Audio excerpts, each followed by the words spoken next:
If you've ever looked at the standard $325,000, 815 horsepower Mustang GTD and thought, that's a bit soft and a bit cheap, well, boy does Ford have the thing for you.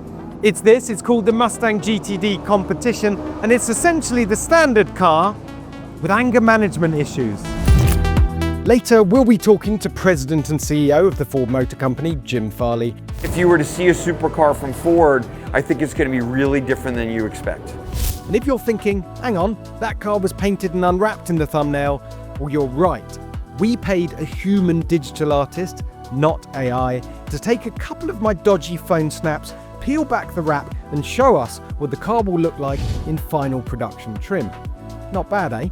Either way, this is still the first time we've seen GTD Competition up close, not just in bin bag black prototype spec, roaring its way around the Nürburgring.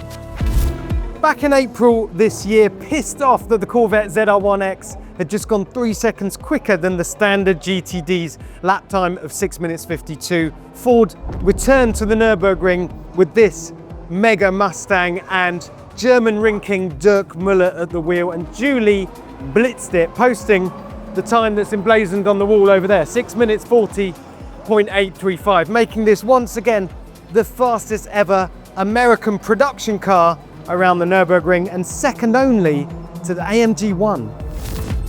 So, do all these Nürburgring lap times actually matter in the context of how good a car is to drive? No, they don't. But do we enjoy these industry pissing contests? Yes, we very much do. So Ford, keep stirring the pot, keep pushing the envelope. We're very much here for it. Question is, how do you make an already very fast, very grippy car even faster and even grippier? Well, I'm glad you asked.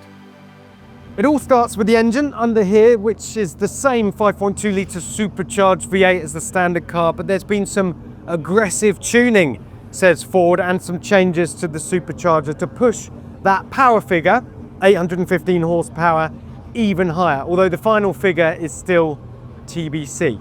And then there's the Aero mod. So you're staring at the main one here, these double dive planes that have been added at the front.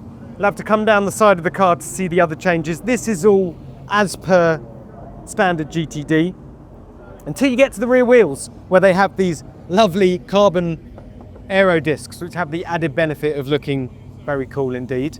And then the rear wing, always the GTD's calling card, this enormous wing at the back, DRS system, of course. The changes here are in the M plates, this slightly redesigned shape and inlet here. And all of that, of course, is designed to add more downforce whilst not increasing overall drag.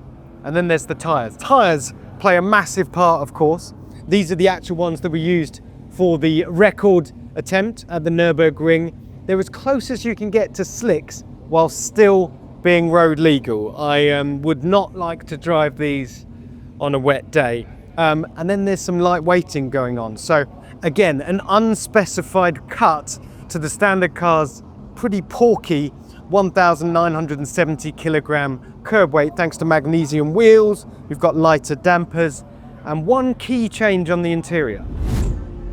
And it's to do with these seats. Now, this is the standard GTD that I'm sitting in now. The GTD Competition doesn't have the actual full production interior in it, but it will come, we're told, with carbon fiber bucket seats. And that's significant because when we drove the standard GTD, the thing that irked us was these seats. For a car with this much performance, with such an aggressive character, these admittedly quite squishy and comfortable Recaros are good, but a little lacking in support. So hopefully they offer those carbon fiber buckets as a retrofit option for standard GTD owners. Right, bring out Jim. Jim, thanks for taking the time. Thank you for being here, I appreciate That's right. Now, I know you've been out there on Laguna racing Cobras, I think, today. So, like, you're a racer, right? Going fast is in your blood. Yeah. Do you think any other CEO would sign off a car as mad as this? Because you... I think Zach would, but he's on the Formula One side, so maybe not. I mean, I don't know. I think this is a personal project for me. Yeah. I had a 993, I had a GT2 RS, 3 RS, and I always thought that we could create for those kind of customers a Mustang that they didn't expect. Yeah. But we've done the GT and the last GT. They weren't cars you can drive to a restaurant at night. Yeah, yeah. And so really the intent of this car, unlike a GT2 RS, is that you can actually drive it every day, and there's like a dozen GTDs here. What I really love is that most of our GTD customers have got 5,000-6,000 miles on their car. Okay. And there's been some really fun language from you around this car. So obviously there was the message to Corvette saying congrats, but game on. Yes. But then also in the press release you were sort of saying, I love that this car keeps the European elite awake at night. And so how important is that kind of rivalry and like taking pot shots? Is it all for show, or like is it proper needle? No, it's a real thing. I mean, the competition version we didn't have planned. This is literally, we're still inventing this competition version. So when Corvette went quicker, you went, right. I got the engineers busy and we got done. No, it's all about, I mean, as a racer, we're all about raising the game. Yeah. And we do that by engineering changes. I don't want Ford Racing to be in marketing. Okay. I want Ford Racing to be something where our engineers make our cars, whether it's a Raptor or this, better because we're out there pushing the limits. Can you tell me how much more power? Come on. Nope. No. I can't say, we have a unique supercharger. Yeah, okay. And it will be more power. Yeah. But the reason why I can't tell you is because we're still working out the specifics of the total package. Okay. But there's enough of the total package now that we can talk about it. All right. We'll keep it general then. Yeah. So what would you say to people that, they might look at your motorsport endeavors, niche, high-end performance cars like this and say, it's a waste of money, focus on the mainstream stuff. Just describe the importance of these kind of halo cars to the entire Ford business. We don't report our profits that way, but our off-road business alone is a significant percentage of our profits. The off-road business, that's Bronco, that's Raptor globally, that's Tremor, it is enormously profitable. So if you're a shareholder, you want Ford to be in this business. But to be credible and to make it better, we need to race to backcast it into our production vehicles, and that's exactly what we're doing. This is not a marketing. There are a lot of companies who are designing point A to point B vehicles. In Europe, our brand is going to be all about rally. Yeah. And every car is going to be rally. Okay. It won't be like Richard Perry Jones with like great steering feel for a Fiesta, but it's still a base Fiesta. No, that's not what we're going to do in Europe. Okay. So no, our intent is not to position racing as marketing like other car companies who are very mass.